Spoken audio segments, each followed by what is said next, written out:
आकाशवाणी औरंगाबाद. वैभवी जोशी ठळक बातम्या देत आहे. भारत छोडो आंदोलनाला यंदा 75 वर्ष पूर्ण होत असून यानिमित्त आज देशभरात विविध संघटनांतर्फे वेगवेगळ्या कार्यक्रमांचं आयोजन करण्यात आलं आहे.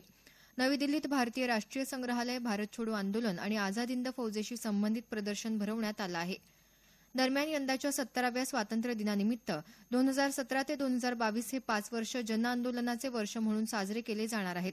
संकल्पातून समृद्धी हा या आंदोलनाचा विषय आहे.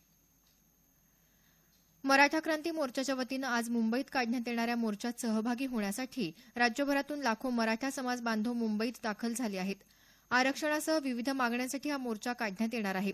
मोर्चाच्या पार्श्वभूमीवर दक्षिण मुंबईतल्या सगळ्या शाळांना आज सुट्टी जाहीर करण्यात आली आहे.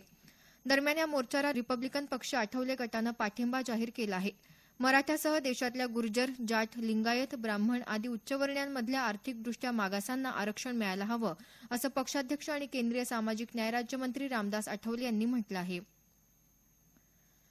जालना जिल्ह्यातल्या बाबूवाडी सिंचन तलावाच्या प्रकल्पासाठी संपादित केलेल्या जमिनीचा मोबदला संबंधित शेतकऱ्यांना तातडीनं देण्याचे निर्देश जलसंधारण मंत्री राम शिंदे यांनी दिले आहेत. या प्रकल्पाच्या संपादित जमिनीच्या मोबदल्यासंदर्भात विधानसभा अध्यक्ष हरिभाऊ बागडे यांच्या अध्यक्षतेखाली मंत्रालयात झालेल्या बैठकीत ते बोलत होते.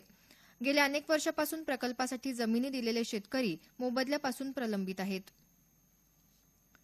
श्री क्षेत्र माहूरगड पर्यटन विकासाच्या सुधारित आराखड्यानुसार विकासकामांना वेळापत्रकानुसार गती द्यावी, असे निर्देश विभागीय आयुक्त डॉ. पुरुषोत्तम भापकर यांनी संबंधितांना दिले आहेत.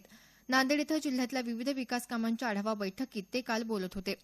जिल्ह्यात अवैध वाळू उपसा करणाऱ्यांवर कडक कारवाई करून त्यांच्यावर हद्दपारीचे गुन्हे दाखल करण्याचे निर्देशही भापकर यांनी यावेळी दिले. परभणी जिल्ह्यातल्या सोनपेठ तालुक्यात गोदावरी नदीतून वाळूचा अवैध उपसा करणाऱ्यांविरुद्ध मोहीम सुरू करण्यात आली आहे. या मोहिमेअंतर्गत गेल्या आठवड्यात 12 लाख रुपयांचा दंड वसूल करण्यात आला असून अनेक वाहनं जप्त करण्यात आली आहेत. त्याचप्रमाणे वाहन चालक यांच्याविरुद्ध गुन्हे दाखल करण्यात आले आहेत. ही मोहीम अजून काही दिवस सुरूच राहणार असल्याचं तहसीलदार जीवराज दापकर यांनी सांगितलं. संक्षिप्त बातमीपत्र संपलं. आमच्या नंतरचं बातमीपत्र दुपारी 1 वाजता.